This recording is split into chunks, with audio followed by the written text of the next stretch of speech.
Clermont était tout simplement en feu, La Rochelle qui se relance à Pierre Fabre et Pau qui consolide sa seconde place. On va faire le tour des enseignements de cette 18e journée de Top 14, c'est parti. Avant que la vidéo ne commence, n'oublie pas de t'abonner, de commenter, de partager, de liker. Tous les jours, il y a du contenu rugby exclusif. On commence dans l'ordre avec la première rencontre de cette journée. Clermont recevait l'Aviron Bayonnais et au stade Marcel Michelin, il y a eu un véritable spectacle.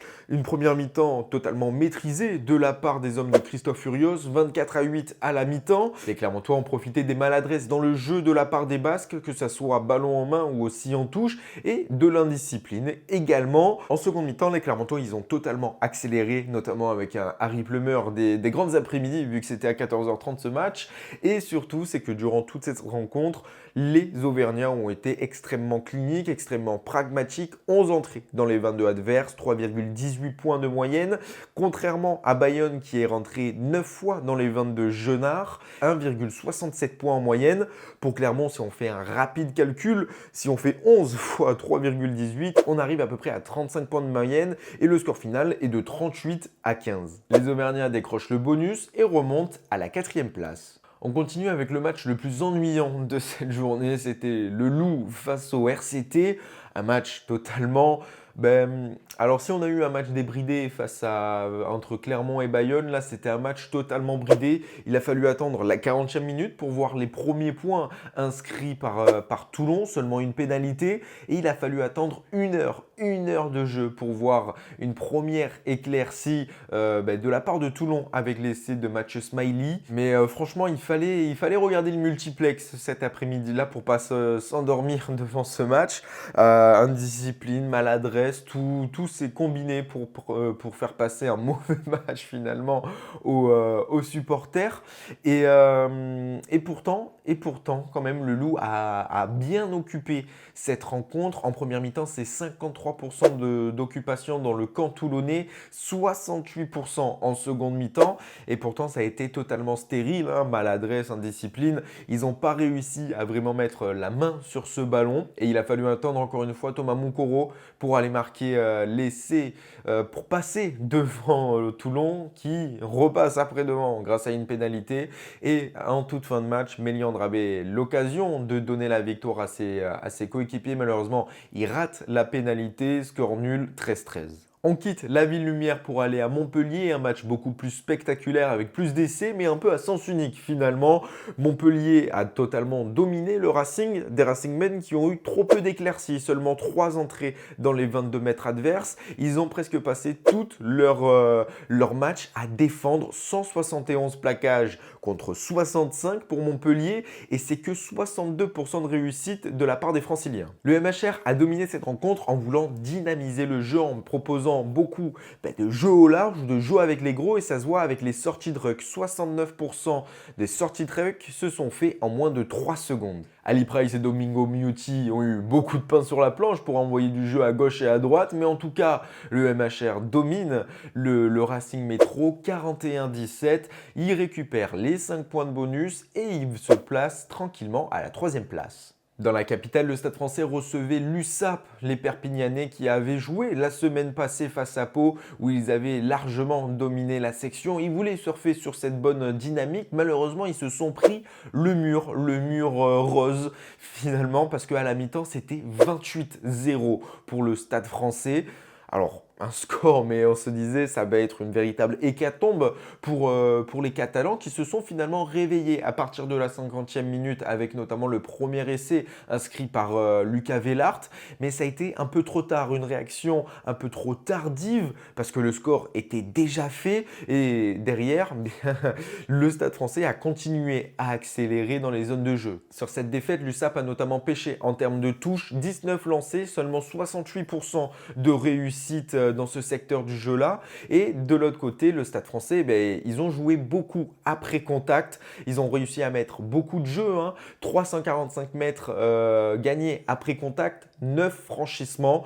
Donc victoire 42-21, bonus en poche et le Stade Français se place à la 6e place. Derby en Haute-Garonne, Toulouse recevait Montauban, presque autant de points d'écart que ce qu'il y a de kilomètres qui séparent les deux villes, soit presque une cinquantaine, 68-13, score final. Pourtant, Montauban avait lancé les hostilités, ils avaient mis les premiers points, ils avaient réussi à prendre le score pendant presque 5 minutes, mais seulement 91% du temps, c'est Toulouse qui était en tête, qui avait le score en main. Et derrière, finalement, c'était un festival offensif, 14 franchissements, 11 essais, un score et un résultat plutôt assez logique malheureusement pour Montauban.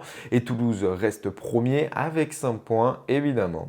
Le dernier match du samedi opposait Castres au stade Rochelet. Les Maritimes voulaient se relancer après leurs 3 défaites d'affilée et c'est chose faite en allant gagner à Pierre Fabre. Un gros coup de la part des hommes de Ronan O'Gara parce que c'est très compliqué d'aller gagner dans le Tarn. Et ils ont réussi quand même avec le retour de Nolan Le Garret qui a réussi à dynamiser cette rencontre. 65% de sortie de ruck en moins de 3 secondes. Les Rochelais ont su aussi se reposer sur une très bonne défense malgré une mêlée en difficulté. Castres a malheureusement été trop indiscipliné, 16 pénalités, 3 cartons jaunes. La Rochelle part avec 4 points, mais reste à 8 points du Stade Français, premier barragiste. Pour finir, un match pour se diriger vers les demi, Pau UBB, les Palois veulent rester invaincus à domicile au stade du Hameau et en tout cas c'est chose faite, victoire 39-17 face à l'UBB. Alors après un premier acte disputé, les deux équipes se rendaient coup pour coup, les Palois ils ont réussi à accélérer le jeu petit à petit, ils ont réussi aussi à monter un véritable rideau de fer, 166 plaquages et surtout ces 16 plaquages dominants de la part des Palois. En touche, les deux alignements se sont totalement contrés. Ils ont réussi à gagner leur touche, mais aussi ils ont réussi à faire dévier. Ils ont réussi à contrer l'alignement adverse. Donc on sait que c'est quand même les 2 meilleurs alignements du championnat. Donc petit à petit, Pau a réussi à prendre le jeu à son compte et à prendre surtout le score à son compte avec aussi un Axel Despérès qui a été incroyable, il a enchaîné les 50-22, les petits coups de pied par-dessus, les courses tranchantes et une animation très très bonne. L'entrée aussi de Dan Robson qui a mis énormément de filouterie dans le jeu des Palois en jouant rapidement, en jouant du petit côté. Il a notamment envoyé Grand Didier en terre promise. Donc les Palois ont montré que même sans leurs internationaux, parce que juste avant la rencontre, Pau avec plus d'internationaux manquants que l'UBB, ils ont réussi à gagner et à surtout une victoire de caractère face à un concurrent quand même direct pour ces phases finales, un concurrent direct aussi pourquoi pas pour le titre. Donc pas de bonus quand même de la part de Pau qui n'arrive pas à aller le chercher en toute fin de rencontre, mais en tout cas une seconde place qui a été retrouvée et franchement un match totalement maîtrisé et très plaisant à voir avec notamment une action qui a eu presque 4 minutes sans s'arrêter où ça allait mais des deux côtés. Donc franchement, c'était l'un des plus beaux matchs de cette journée. Au classement, Toulouse garde son avance. Pau, Montpellier, Clermont, Bordeaux et le Stade Français sont placés dans les 6. Toulon et le Racing restent quand même en embuscade.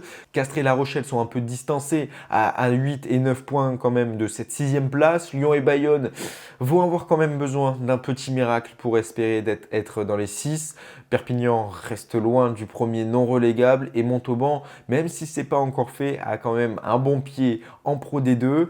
Donc un break se fait, même si tout est possible, on le sait qu'en top 14, le temps que la dernière journée, que le dernier coup de sifflet final ne retentit pas, ça ne sera jamais fini. Il y a eu beaucoup de renversements, surtout qu'on voit le top 6 à quel point il est serré. Il n'y a que Toulouse qui se détache largement, mais en bas, sinon ça reste vraiment encore possible. Montauban, on peut aller chercher quand même une 13e place, c'est possible au niveau comptable, mais ça risque d'être compliqué au vu des claques qu'ils enchaînent malheureusement. Donc bon, en tout cas, j'espère que vous avez aimé la vidéo. N'oubliez pas de commenter, liker, vous abonner, partager. Et moi, je vous donne rendez-vous dans la semaine pour une autre vidéo. Au revoir.